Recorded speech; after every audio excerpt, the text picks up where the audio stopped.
In the happy and peaceful town of Jacksonville lies a story that can still shiver the spines of the locals. Nobody wants to talk about it. So what happened that still terrorizes them? For this, we have to go to the year 1989, when Mr. Clarke lived with only one purpose: serving the community. Mr. Clarke was the mayor of Jacksonville. He was handsome, intelligent, charismatic, and well liked by everyone. After all, he was elected mayor at just 34. His wife, Maratha, who was his childhood love, passed away 2 years after their marriage. Since then, he had devoted himself to serving the city. He vowed himself to never date again and has been single ever since. He had neither children nor siblings, so he donated most of his income to donations and charities. Many women approached him, but he declined their offers and continued living the loving memory of his wife. His involvement in community service provided a sense of purpose that seemed to fill the void left by her absence. At a charity dinner organised to raise funds for local shelters, Mr. Clarke's path took an unexpected turn. At the event, he met Helen, a woman whose maturity and grace stood out. Despite being 10 years his senior, Helen carried an attractive elegance that drew Mr. Clarke's attention. Over dinner, Helen shared her rough past. She had endured years of abuse from her former husband, a man given to drunken rages, who ultimately threw her out of their home. Since then, Helen has been making ends meet as a maid and a nanny in various homes across the city. Helen's resilience was evident in her stories. She was not just surviving, she was relentlessly pushing forward for her 2 children. Her daughter, Sarah, was a bright 16-year-old with dreams of becoming a doctor, while her son, Michael, had recently turned 18 and joined the military, hoping to secure a better future for his family. Moved by her story, Mr. Clarke found himself feeling a profound empathy for Helen. Her strength and dignity in the face of such adversity resonated deeply with him, awakening a desire to help.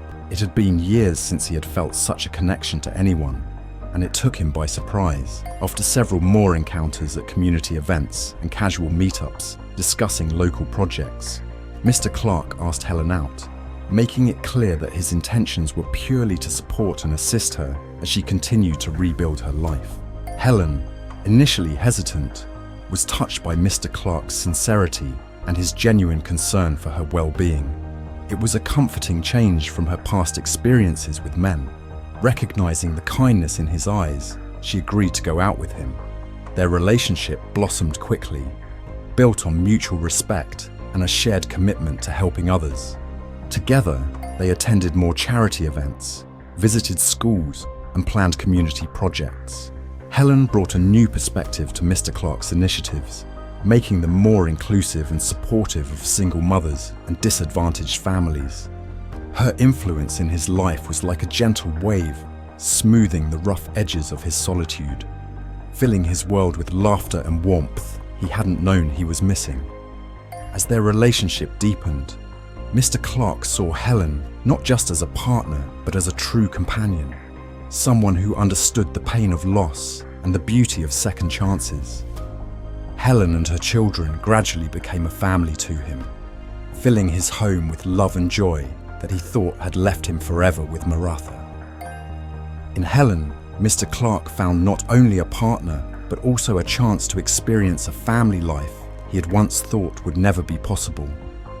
After about a year, they decided to marry. It was a small event, and Michael also attended it. It was a brief event, and as Michael had to go for his first deployment, he just met Clarke and left. On their wedding night, Helen and Mr. Clarke decided it was time to rekindle the intimacy that had been absent from their lives for so long. Yet, as they drew close, a shadow fell over the moment. Helen, after years of enduring abuse, found herself instinctively recoiling from the touch of a man, even one she trusted as deeply as Mr. Clarke.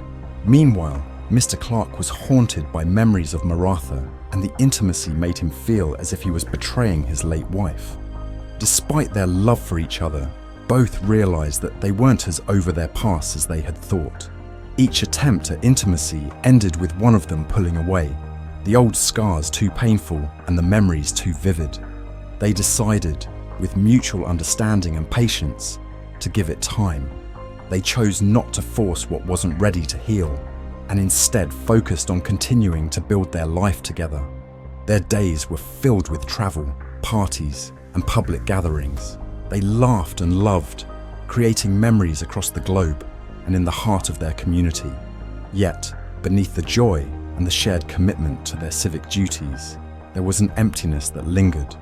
Their bedroom remained a silent pledge to the past that still held them in its grip. Meanwhile, Michael, Helen's son, faced his own battles. While on duty, he was injured during a skirmish with terrorists, receiving minor wounds that, while not life-threatening, necessitated a return home for recovery. His spirits remained high, bolstered by the support of his family and the comfort of being back in familiar surroundings. One day, as Michael was taking a shower to soothe his aches, Mr. Clarke walked into the bathroom, having forgotten to knock in his rush to discuss some urgent community matters that couldn't wait. The sight that greeted him was startling. Not just Michael's wounded body, which was healing, but the scars that were evidence of the brutal reality his stepson faced as a soldier. Michael was an impressive young man, possessing a striking physique with six-pack abs, blonde hair, and a chiseled jawline that reflected his military discipline. When Clarke accidentally saw Michael taking a shower, and for a brief moment, the sight captivated him. It was Michael's startled shout that snapped Clarke back to reality, causing him to mutter an apology before hastily exiting the room. The encounter left Clarke somewhat shaken. He tried to dismiss the image of Michael that had unintentionally imprinted itself in his mind, but found it stubbornly lingering. As days passed, Clarke noticed a shift in his feelings. What began as a sympathetic concern for Michael's injuries seemed to deepen into a more profound interest in his stepson's well-being.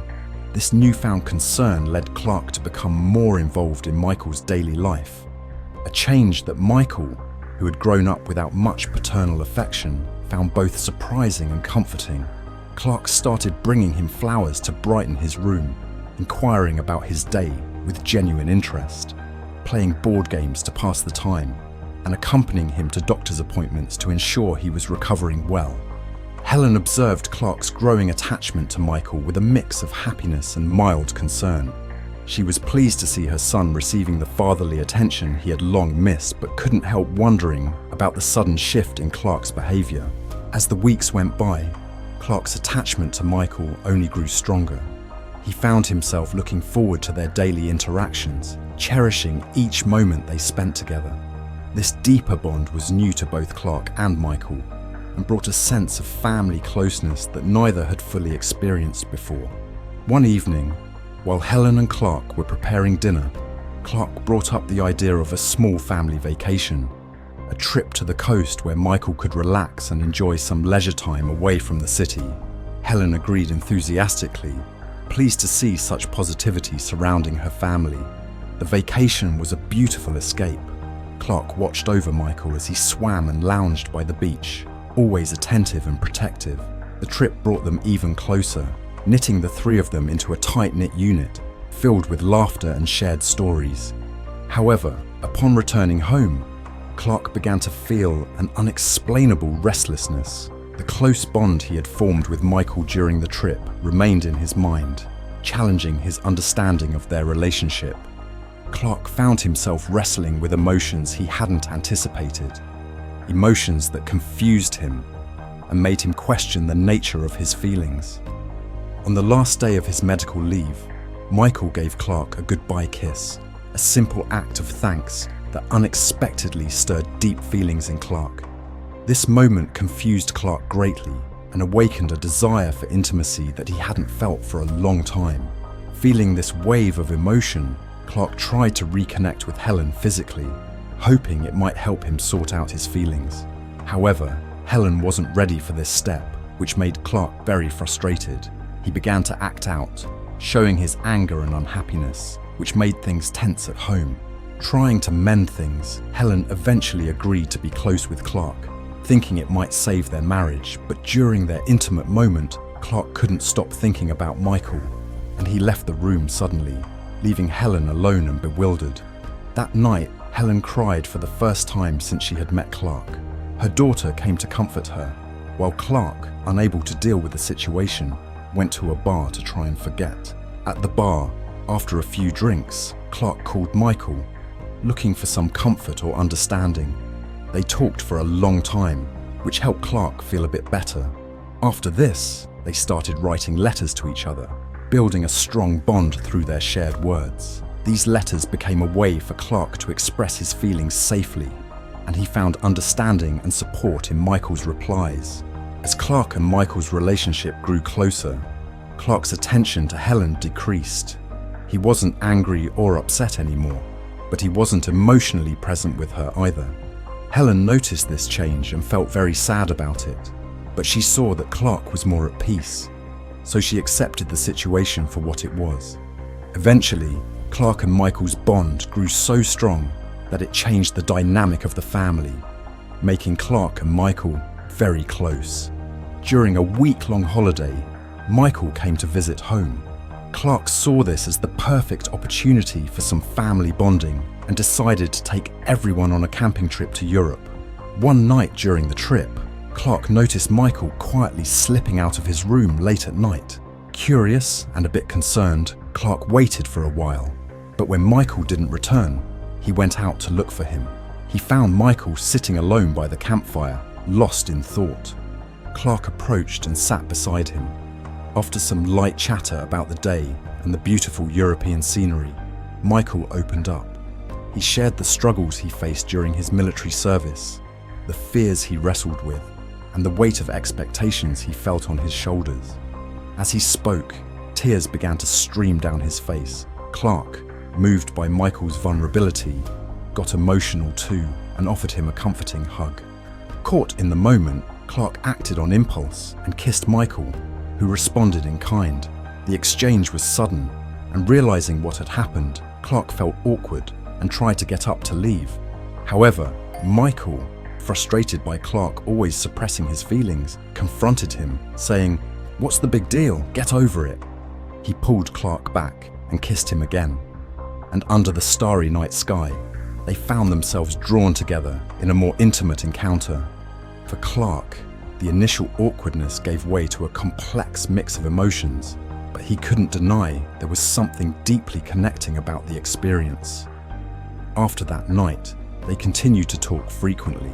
Sometimes, under the guise of business meetings, Clarke would take day trips to visit Michael wherever he was stationed. Michael, too, would find opportunities to sneak away from his unit to spend time with Clarke. Their secret meetings were filled with intimate moments, shared dinners, and laughter. One night, back at home, Helen noticed Clarke staring at a photo of Michael. The background was unfamiliar to her, and she asked Clarke about it. He was evasive, dismissing her questions with a vague response. This secrecy only grew, and Clarke began to distance himself from Michael whenever Helen was around. Clarke became more careful around Michael, but Michael wasn't happy with this. He wanted Clarke to be open about their relationship, to leave Helen, and to be with him. Clarke didn't want to do that, and their disagreement turned into a big argument. During the fight, Michael called Clarke weak and a coward, which makes Clarke so angry that he slapped Michael. Michael got very upset, hit Clarke back, and accused him of being dishonest. After their fight, Clarke went home and stayed by himself all day. He didn't talk to Michael anymore because Michael stopped answering his calls and letters. Clarke became very quiet at home too, and he hardly spoke to Helen or their daughter, Sarah. All he ever asked was if Michael had called or written to them. Helen and Sarah felt left out and sad, but they put up with it because Clarke was still taking care of them, and they didn't want to go back to living a hard life like before. When Michael didn't come home for Christmas, Helen was very sad. She asked Clarke to find Michael and bring him home. Clarke was happy to have a reason to see Michael. When he found Michael, they both hugged and cried and quickly became close again. On the way home, Michael asked Clarke to be with only him again. Clarke nodded, but he didn't mean it. When they got back, Clarke felt trapped and made a big decision. He quit his job as mayor, which was a huge part of his life, but it felt like it was holding him back. Now, Clarke started to stay away from home a lot. He told Helen and Sarah he was busy, but he was spending time near Michael. Helen and Sarah noticed Clarke was gone a lot, and they felt very lonely and unsure about everything. The house felt different, and they missed how things used to be with Clarke. Years went by, and soon it was Sarah's graduation. Clarke was busy making arrangements for her special day, while Michael came unannounced with a few colleagues to surprise his sister. Everyone was happy, and things were going smoothly.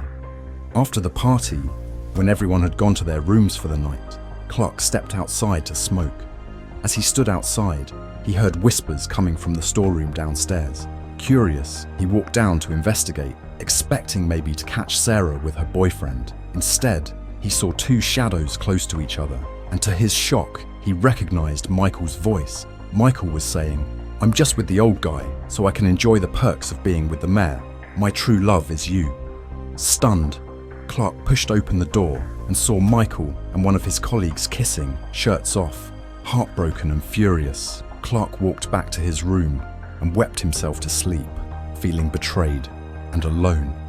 The next morning, while Helen was out shopping and Sarah was away with her boyfriend, Michael was in the kitchen making coffee.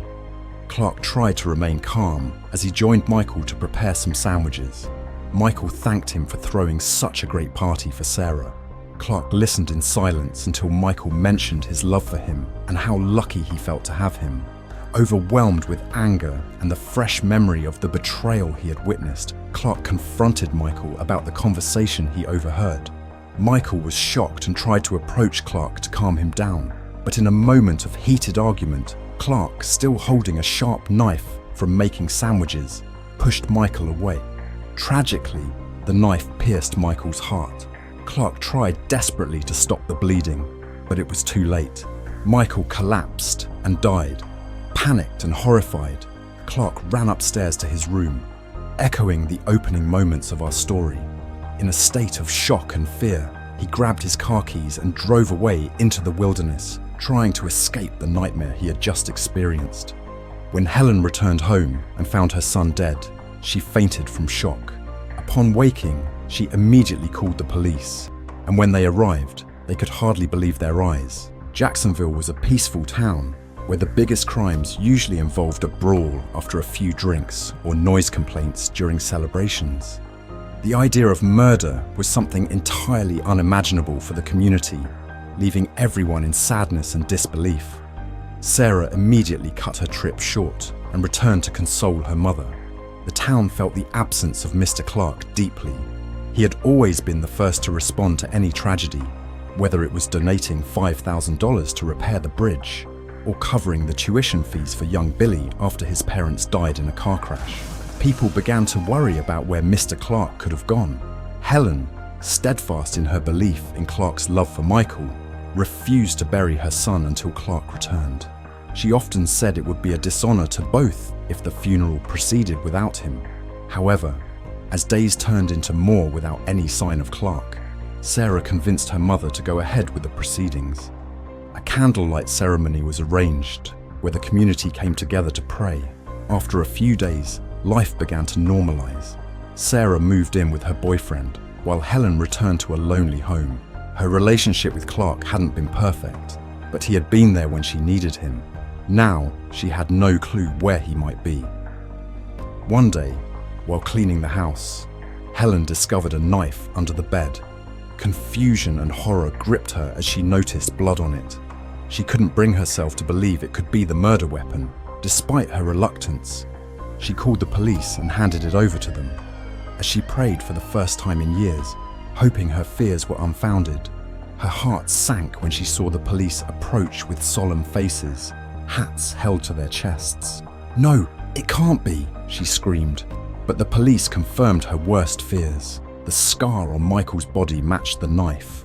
The reality of Clarke's involvement in their son's death shattered her. She collapsed in grief, the weight of betrayal and loss enveloping her. The town was in turmoil. Clarke, once a community pillar, was now the subject of a manhunt. Flyers with his picture were posted everywhere, and local news channels covered the story extensively. Meanwhile, Helen struggled to cope with the overwhelming sense of abandonment and betrayal. She became a shadow of her former self, her days consumed by mourning and unanswered questions. As weeks turned into months, the community's grief morphed into anger. How could Clarke, a man revered for generosity and leadership, commit such a heinous act? The betrayal felt personal to everyone who had once admired him. As time passed, Helen gathered Clarke's belongings and slowly rebuilt her life, dedicating her efforts to running an NGO in her son Michael's name. During this time, Officer Sawyer made it his personal mission to find Clarke. Inspired by Clarke since childhood, Sawyer had once seen him at a school function and admired how he helped people. He always aspired to be like Clarke and assured Helen that he would find the answers she needed. The military was also involved in the search, as Michael had been an army officer. 6 months into the search, police received a tip about a car left abandoned at a scrapyard. The owner of the scrapyard told the police that a disheveled-looking man had come to him and offered a hefty sum to scrap the car immediately and leave no records. Although the car was in good condition, the scrapyard owner, sensing something amiss but tempted by the money, kept the car for personal use instead. The police warned him and expanded their search area. A few days later, another tip came in. Locals reported that a man occasionally emerged from the forest to buy supplies and then disappeared back into the wilderness. Some thought of him as a hermit or a saint. The police and military coordinated a targeted operation, intensifying their surveillance and patrols around the area. They utilized drones for aerial views and set up hidden cameras near known paths in the forest. However, each time they reached the location, Clarke was already gone. During one search, they found a bracelet that belonged to Clarke, identifiable by a picture of Martha engraved on it. They tried using it as bait to lure Clarke into the open, but he never appeared. Despite 3 intense operations in the forest, Clarke always managed to elude capture. Meanwhile, Helen's NGO grew in popularity. She became a well-respected figure in the community, channeling all her grief and resources into charity work. Helen spent most of her time and money on the NGO, often sleeping in her office due to her dedication. Despite years of effort, the police found no further clues, and the case eventually lost momentum. The authorities decided that continuing the search was too expensive and began to assume Clarke might be dead. However, Officer Sawyer refused to give up. He continued the search in his own time, determined to find some closure for Helen and justice for Michael. Years later, while delivering a speech for mothers whose sons had been martyred, Helen spotted a familiar face in the crowd. Overcome with emotion, she screamed, pointing out that it was her long-lost husband. Clarke, seeing he had been recognized, ran toward the forest, managing to escape as people tried to catch him. Despite the local police force's reluctance to reopen the case, Officer Sawyer continued his personal quest to find Clarke. He spent countless hours in the forest, following old and new leads, driven by a deep sense of duty and remorse. One day, while Sawyer was piecing together the clues in his home office, his doorbell rang unexpectedly. When he opened the door, he found a letter with no return address. The letter instructed him to come to a hidden location in the forest alone 5 days from then. Sawyer was torn between his duty to follow protocol and his deep desire to finally confront Clarke and perhaps bring closure to the painful saga. He decided to go, but at the last moment, his instincts as a law enforcement officer prevailed, and he chose to take his team with him for safety. On the appointed day, as they approached the designated spot, a gunshot echoed through the trees. They rushed toward the sound and found Clarke bleeding out on the forest floor. His eyes met Sawyer's as he gasped, "I told you to come alone." Clarke passed away moments later, leaving a grieving Sawyer kneeling beside him. Clarke couldn't bear to come into the public and decided to die then to be embarrassed. Beside Clarke's body, the police found a tape recorder. It contained a detailed confession and the whole story of what had led to the tragic events in his family. Alongside the recorder, there was an apology letter addressed to Helen, expressing Clarke's deep remorse and love. and his wish for her to find peace. Clarke was buried quietly, and the community tried to move on from the shadow his actions had cast. Sawyer, however, lived with the regret of not having followed his initial instinct to meet Clarke alone. He wondered if things might have ended differently if he had. Despite the resolution of the case, the mystery of the voice in the forest continued to haunt Jacksonville. Rumors circulated that at night, a grieving voice could be heard, apologizing to Michael. Some said it was Clarke's spirit, unable to rest, while others believed it was just the wind. But no one could pinpoint its origin, and it remained a profound reminder of the tragedy that had once shaken their peaceful town. Thank you for watching this video. If you enjoyed it, please like, subscribe, comment, and turn on notifications to stay updated with our latest content.